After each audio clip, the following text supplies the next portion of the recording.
Bum, bum, ba-da, bum, bum, bum, bum.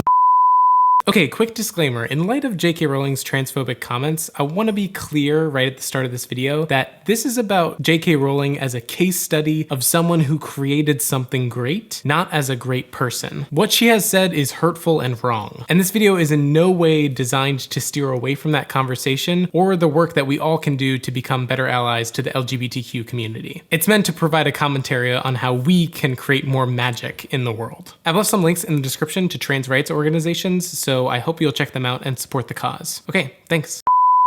Alright, first things first, I love Harry Potter. From reading the books as a kid to going to the midnight releases of the movies to drinking butterbeer with my family in Harry Potter world, I think it's safe to say that Harry Potter is probably one of the most influential pieces of media in my life. And obviously, I'm not alone. The Harry Potter series has been a worldwide phenomenon. With 500 million copies of the books sold, 8 blockbuster movies, and a franchise that has grossed hundreds of billions of dollars in revenue. And wherever there's a success story like that, there are people trying to convince you that it happened overnight. You might have heard the story about how JK Rowling wrote the whole book on a train to London, which is obviously not true, but the story of how she created the wizarding world is much longer and teaches us a lot about the powers of curiosity, collaboration, and funnels?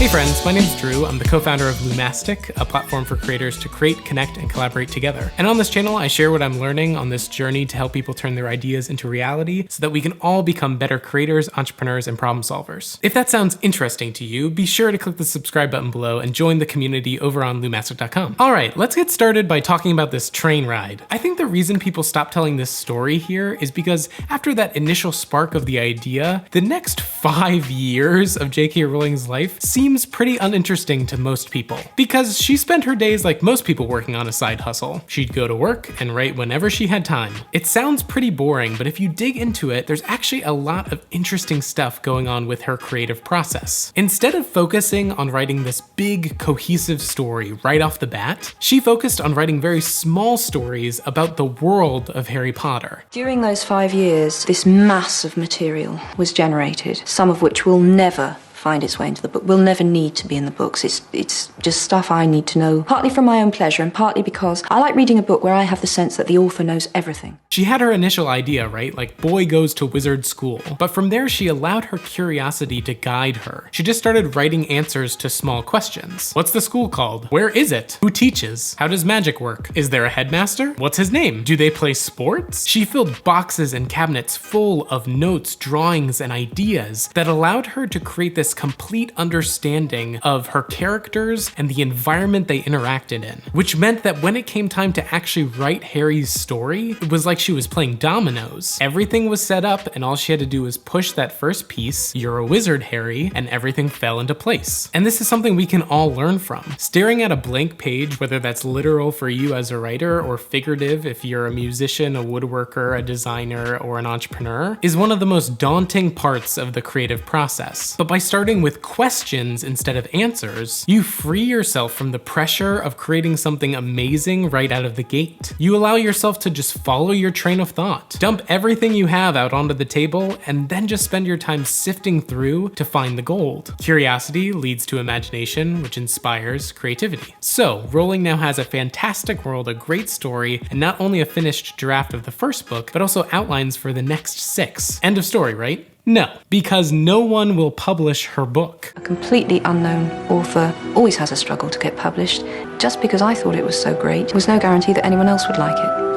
She gets rejected 12 times before even finding anyone who will give her feedback. But she believes in her world, her characters, and her story. She knows it's good, so she keeps sending them out. Finally, after 22 publishers, she sends it to Barry Cunningham at Bloomsbury Publishing. He reads the draft, likes it, and asks his young daughter to read it. The next day, she comes running towards him asking what happens to Harry. A few days later, he meets with Rowling and buys her first 2 books. There are 2 key takeaways from this. The first is something I heard in a talk by Jack Conte, the CEO of Patreon, that I'll leave in the description below, and it's that the world is made of funnels. It takes sending your book to 22 publishers to get read by 11, to get 5 to like it, to get 2 meetings so that one of them will buy it. And if JK Rowling hadn't believed in herself and her work enough to push more people through that funnel, Harry Potter wouldn't exist. It took an incredible amount of grit, determination, and belief to send that manuscript out to 22 publishers, to get rejected by 21. But that's the game. The world is made of funnels. So keep that in mind when you're trying to get people to listen to your music, watch your YouTube videos, sign up for your website, or pay for your product. And this brings me to my last takeaway. There is this myth with great success stories of the lone genius, that someone born for greatness has a thought that changes the world forever. This is not true. Someone with a great idea is an idiot until someone else says, I agree. Until someone says, I believe in this, I believe in you, and I want to help, that lone genius is just a lone nut. Because without Barry Cunningham, there probably still is no Harry Potter. He was the first one to look at this book, see its potential, but also the potential of this young,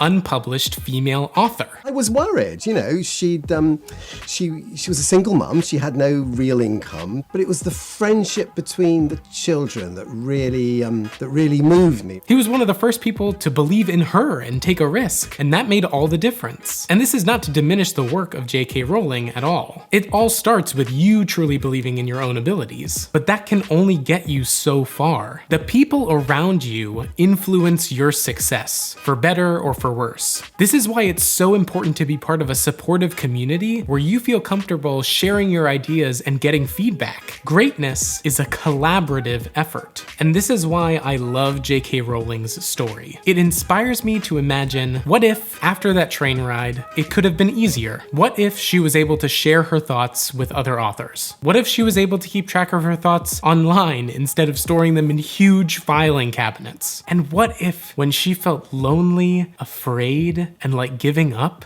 she could have asked for help? It makes me realize that one day, our company will be the first person to say to the next JK Rowling, we believe in this, we believe in you, and we're here to help.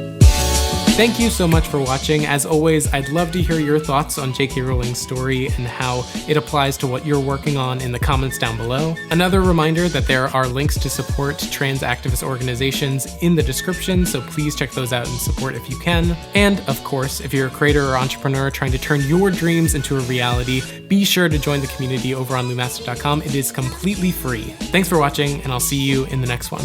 Bye.